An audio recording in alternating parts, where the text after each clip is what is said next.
Hi, everyone. It's Kitty Crysdale here from Lakeview Aquatic Consultants. Welcome back, or welcome if you are new here.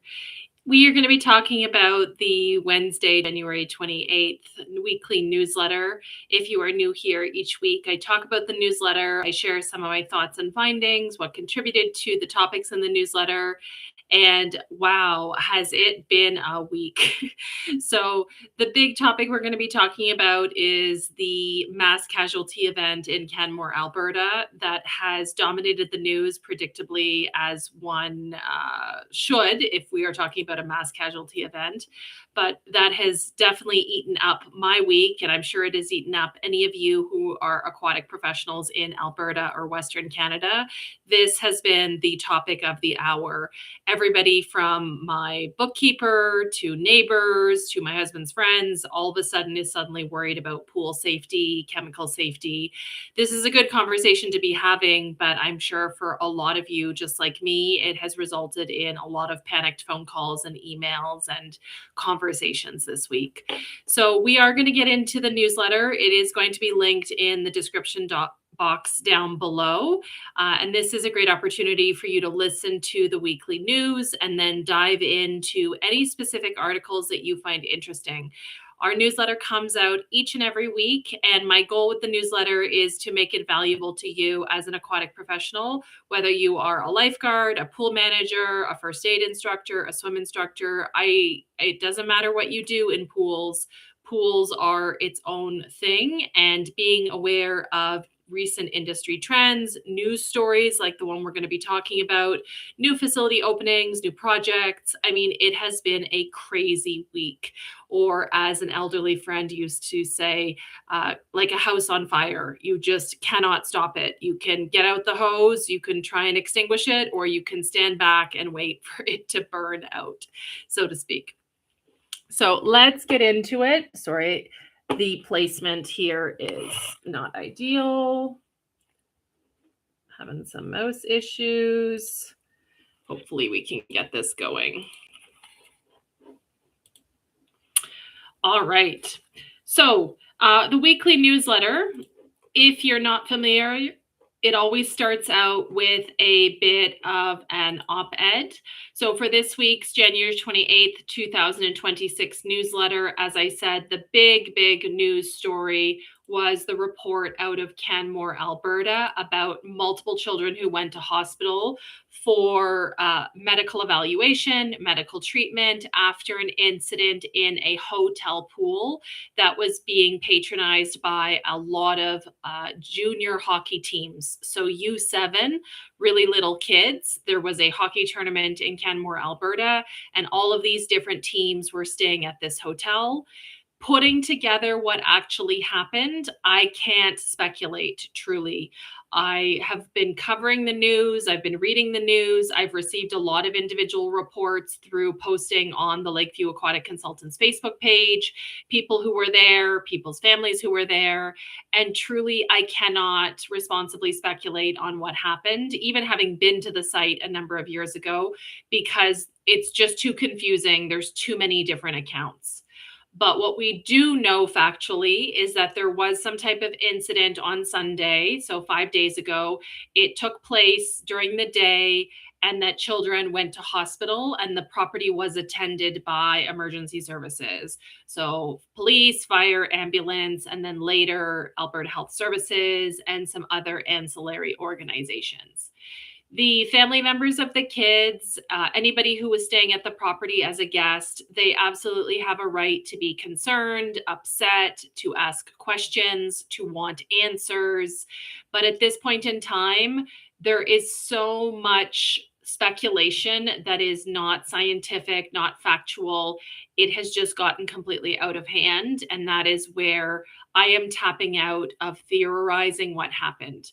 I had different comments on our Facebook page speculating that the chemical feeding systems were not interlocked. There were people speculating that it was a mistake of manual dosing or adding the incorrect chemical. There were people speculating that dirty kids caused high levels of combined chlorine and chloramines. And it's just There's nothing we can act upon.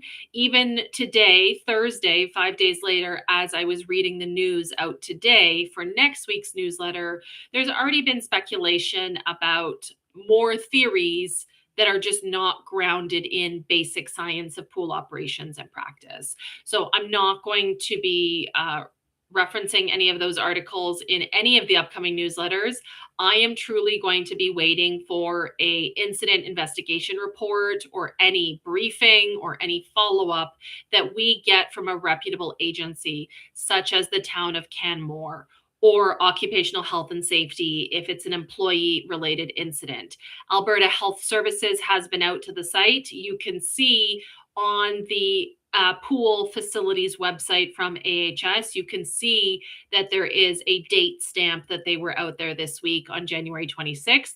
But either for privacy reasons or because they know everybody's looking at the website, the actual results of that inspection report have not been uploaded or released yet. So it is a very, very concerning event. And as I said, people have a right to be upset. And I hope that all the kids, all the families, all of the employees who were on site, they are okay. But this is not in and of itself an indicator, respectfully, of a bigger problem at all pools in Alberta. Pools in Alberta are regulated as commercial sites. There was some conversation on Facebook that they're different. They are not. Here in Alberta, all commercial sites, whether it is a condo, a swim school, a municipality, a nonprofit, a hotel, they are permitted by the province. They are inspected by the province. The main definitions are going to be a swimming pool versus a whirlpool with hot water and massage jets versus a wading pool and a water slide. But the commercial site is inspected, and you can see further down in the newsletter, I do link to the location on the Alberta Health Services website where you can go and actually see all of the individual reports by property. So you would just type in your property or your town in the search box, and I have directly linked to the results for the Canmore Inn and Suite where this happened. So I don't want to be hysterical. I don't want to be a hypochondriac. I do want to be responsible and wait for more information because there is not a lot to go on at this point. And until we know what actually happened, we cannot really extrapolate what to change or do differently in the industry. That doesn't mean this is not a good impetus for ongoing education, ongoing allocation of resources to generally improve chemical safety and workplace procedures.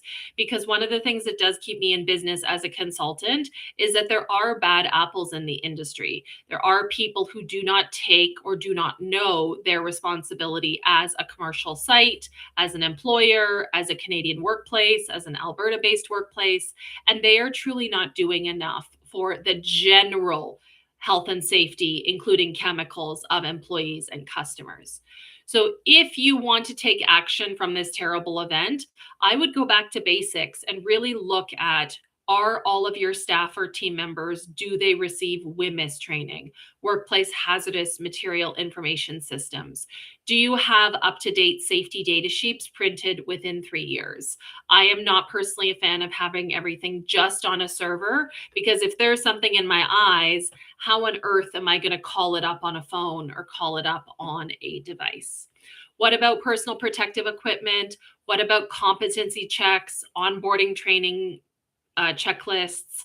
What about pre-job hazard assessments, standardized safe work procedures, fit testing for respirators for specific chemicals? Do you have emergency eye wash stations? Do you need an emergency shower based on the type of chemicals that are in use at your aquatic facility?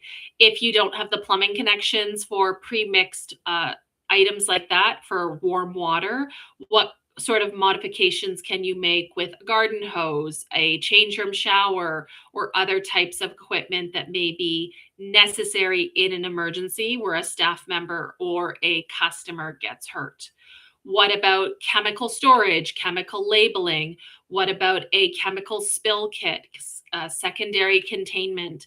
I mean, this is already in what I've said in the last few minutes. There are endless things that we can all work on to make our pools safer workplaces and safer pools. And so I don't want to undermine the seriousness of what happened in Canmore earlier this week, but I can tell you, having been out there in the real world with clients and students, there's lots of places that are doing absolutely nothing, and they're getting by on a hope and a prayer until something very serious happens, which I know sounds ridiculous, but the gap that I see in a lot of Canadian jurisdictions is that the pool regulations are quite different from occupational health and safety regulations. And so the pool inspector, the health inspector, is not going to note or cite or necessarily comment on health and safety. They may generally educate, but they're not going to write it up, nor will an occupational health and safety inspector write up pool regulation items because that's not their area of expertise. And a lot of pools don't have a health and safety inspector or an auditor come through unless something terrible happens. It's only those organizations that have a real commitment to doing a good job that take this kind of stuff very seriously. So I will get off of my soapbox because this is a long way of saying that we just do not have a lot of information. This is definitely still a developing story, and I will follow it as more information becomes available. But even today, when I'm recording this a day after the newsletter came out, we just do not have any real actionable information that we can go on.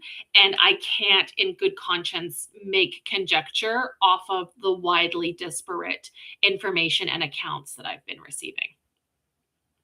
The last thing I want to say associated with this whole incident is it's very timely because I myself have been taking some additional training courses that I wanted to catch up on. So I'm taking a class on blueprints and engineering. I'm also taking some classes associated with liquor licensing, cannabis use, gambling, as well as crowd control, because I do have quite a number of clients right now who either have an alcohol license, like to serve alcohol in their pool environment, or who are seeking to do that, like a swim up bar or like a a seating area, a bar area, a kind of a food and beverage area. And one of the statements that came from the provincial course that I took. So here in Alberta, these are adjudicated by the AGLC. And so all the coursework I'm doing is through the AGLC website. And one of the things I really appreciated that I think is sometimes missed in aquatics and pools and even in other industries is that taking a course does not replace on-the-job training, knowledge, or experience that is or should be provided by the employer or the trainer. And that additionally, things will change. So it is my individual responsibility to stay on top of the knowledge that I have learned and also situations or circumstances that might change. And I would say I preach this a little bit in the certified pool operator course, but it is a good wake up call for a lot of us to actually do things like what I do, weekly news, subscribing to a newsletter, watching YouTube videos, or attending conferences or education sessions. We can't just lock ourselves up in our pool and then expect to know what's going on in the industry. We do have to actively stay on top of things. So on top of the busyness coming out of an incident like this, because in my work, as I think I said at the top of this recording, when bad things go wrong, I get tons of phone calls, emails, texts, messages, CPO registrations, consulting requests, and it's people who are in good shape and who are worried, as well as people or organizations who are not in good shape and worry. So on top of all that this week, as well as getting ready to leave for Stargard Camp, which is a conference I'll be at next week out of Florida, there was also just generally a ton of news that I share in the second half of the newsletter. So there were some viral news stories, so to speak, and just some general interest news stories that I really do want to highlight for you in the next few minutes. So we are starting to see lots of discussions about different aquatic facilities being announced going forward into 2028, 2029, 2030, 2031. And we're also starting to see some larger projects that have been in progress for a number of years coming online. So, for example, I'm going to be watching closely this year the Lac La Biche County Pool in Alberta. That's been a project I've been connected to for a while. And then here in the newsletter, I did share a new therm, right? So you might be familiar with Therm. They're building a spa in Toronto at the site of Ontario Place. They just completed a project in Germany that I highlighted at the top of the newsletter. Big sort of moment this week. Ilya Karun, Canadian Olympic swimmer, very promising. You might recall my conversation with swim coach Dave Ling last year. Ilya has switched his citizenship for racing in the Olympics from Canada to the United States. He is a dual citizen. He was born in one place and grew up in another, but Canadians have strong opinions about this, unfortunately. A Great Wolf Lodge in Texas. I thought this was really funny. They are hosting a romantic 5-course dinner in the lazy river at their site. And the media photos provided for this incident are hilarious. I'm not trying to make fun of this organization. It's a very creative idea for Valentine's Day in February. And I'm sure winter in general is a slow season of the year for their business. So this is memorable and will probably bring people in the door. But I just thought, wow, can you imagine? It's already hard enough to get food and beverage near the pool area in my jurisdiction. Can you imagine, as the photo suggests, people sipping their champagne in their plastic wine glasses going around the lazy river at Great Wolf Lodge? But this is a tie-in to one of my trends that I mentioned a few weeks ago, looking ahead to 2026. And as I've shared in this newsletter throughout 2025, adults only programming is where it's at going forward. That is an underserved demographic who has money, who's looking to staycation or patronize local businesses in ways that they would not otherwise come to your pool, right? Two grown adults without children are probably not otherwise going to Great Wolf Lodge, but this is a really interesting and unique way to get those customers in the door. And then maybe in 5 or 7 years, if they have kids, Great Wolf Lodge is going to be in their routine and something that they start doing with their kids as a family. Further down in the newsletter, I shared a story out of, I believe it was New Zealand. Apologies if it was Australia. But a family with a disabled child with cerebral palsy, they set up an inflatable pool in their local park for Australia Day. So it was Australia. And some staff members in the park asked them to take the pool down, which was a very glaring example of poor staff training. And in the interview with the local council member, he did also talk about the lack of empathy and the lack of good judgment that went into a situation where the child is clearly disabled, clearly unable to use other amenities in the area, and clearly being supervised in a very shallow depth of water by multiple adults. One of the other big news stories this week, unfortunately, it has been drowned out by the situation in Canmore, Alberta. But this situation was also in Alberta where there was a drowning fatality in cold water when a worker's equipment broke through ice in northern Alberta at a Suncor oil sands site. Unfortunately, this is not the first time we've seen a workplace drowning fatality in Alberta associated with the oil field industry and heavy equipment on frozen or partially frozen water. And as an Alberta resident, I'm not here to damn the oil industry. That's a huge part of our economy, and oil is needed and used by lots of different industries, and most of us driving cars.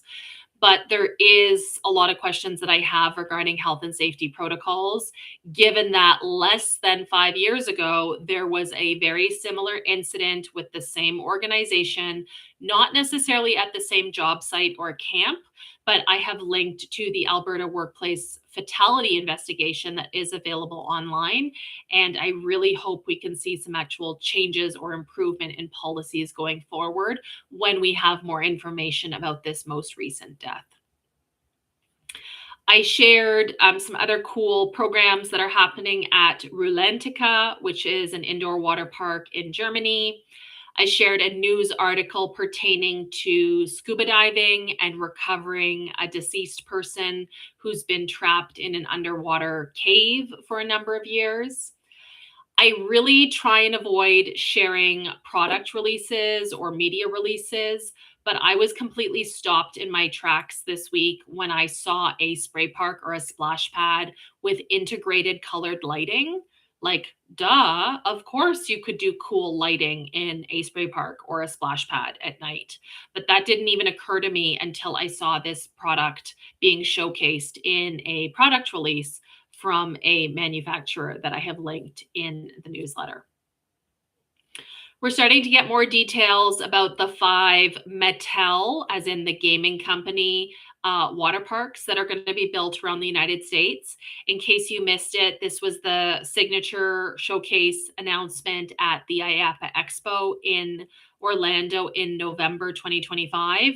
This is a very common thing at IAPA that big brands or big amusement facilities will announce expansions, acquisitions, new lands, new areas. And so it was a pretty big thing to see Mattel announce 5 indoor water parks are going to be built over the next couple of years in the United States in association with Martin Aquatic design firm out of Florida. I believe one of them was in Illinois. It was mentioned. I've shared it in the newsletter. It was somewhere rural, I believe. And then another one I think was in Nebraska. And so this next one is going to be in Orlando, essentially about 10 minutes away from Disney World.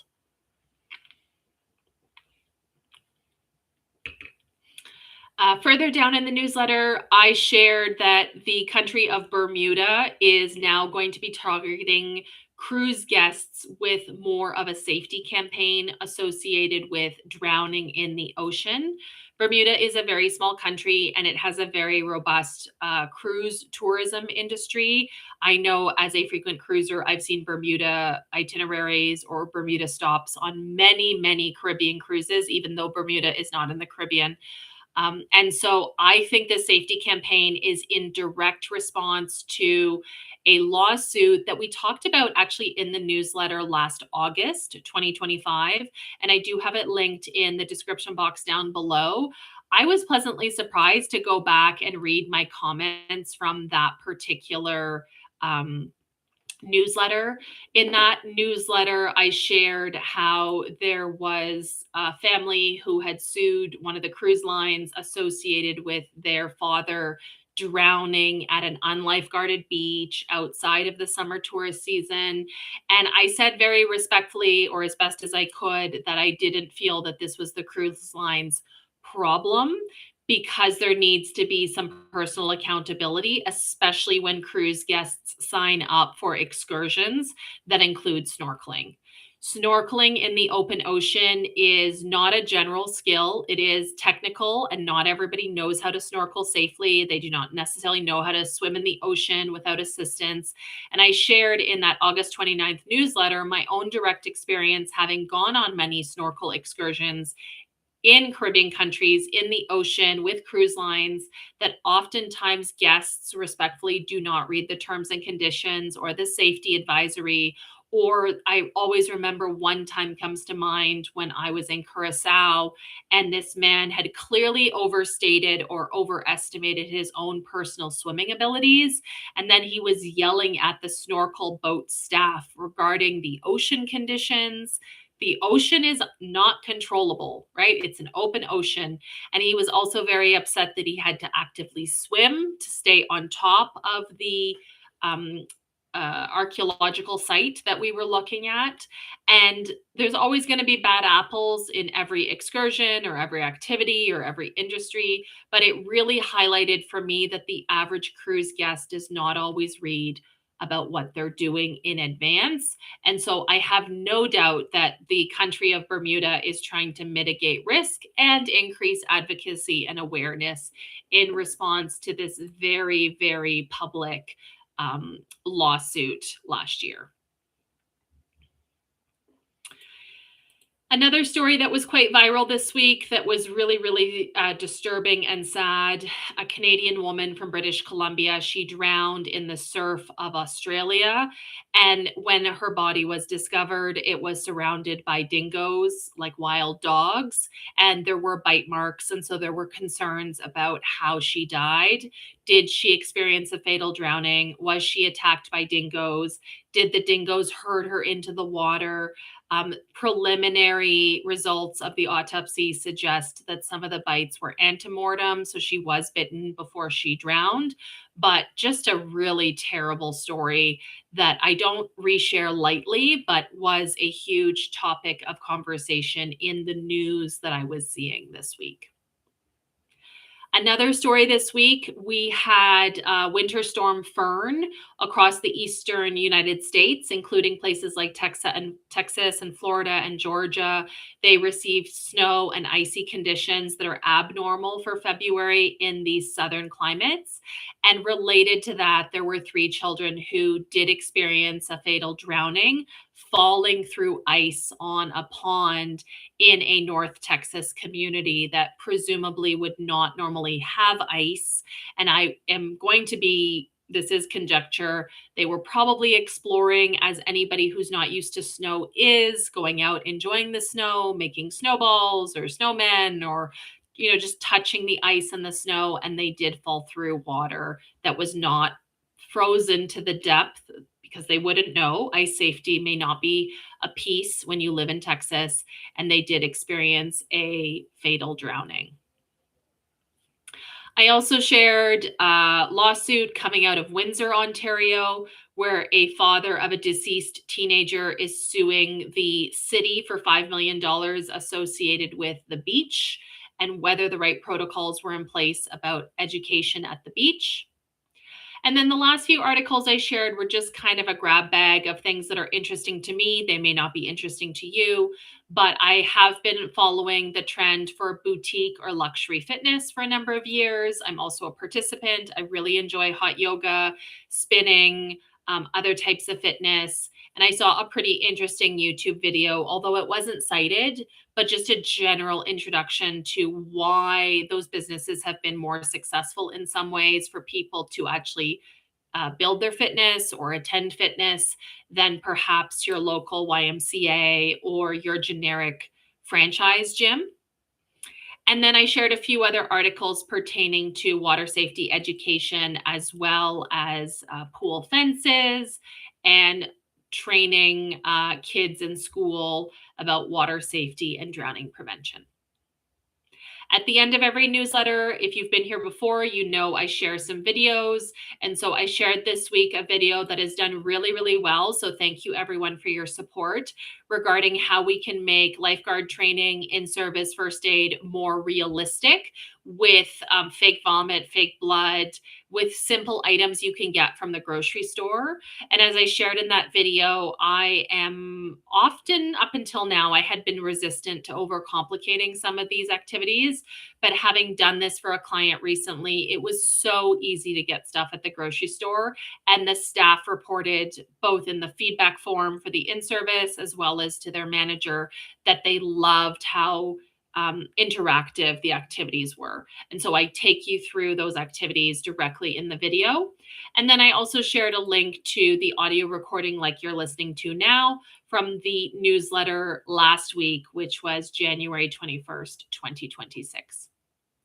I will be back next week. We have a normal newsletter on Wednesday, February 4th. We do put the newsletter out most weeks of the year, but the following week, we are going to be skipping a week just due to a scheduling conflict. So there will not be a newsletter on Wednesday, February 11th, but we will be back in your inbox the following week on Wednesday, February 18th. So that is it for this week. Let me know in the comments below. Did any of these news stories resonate with you? Did they cross your desk during the week before the newsletter hit your inbox? Which of these stories are actually going to directly impact your day-to-day work or trends that we're seeing in the aquatic industry? If you enjoyed this video, please do consider subscribing. It makes a huge difference in what we're doing. Give it a like, give it a share to a colleague who may not be accustomed to listening to YouTube as part of their work. Thanks so much for being here, and I will catch you in the next video. Bye for now.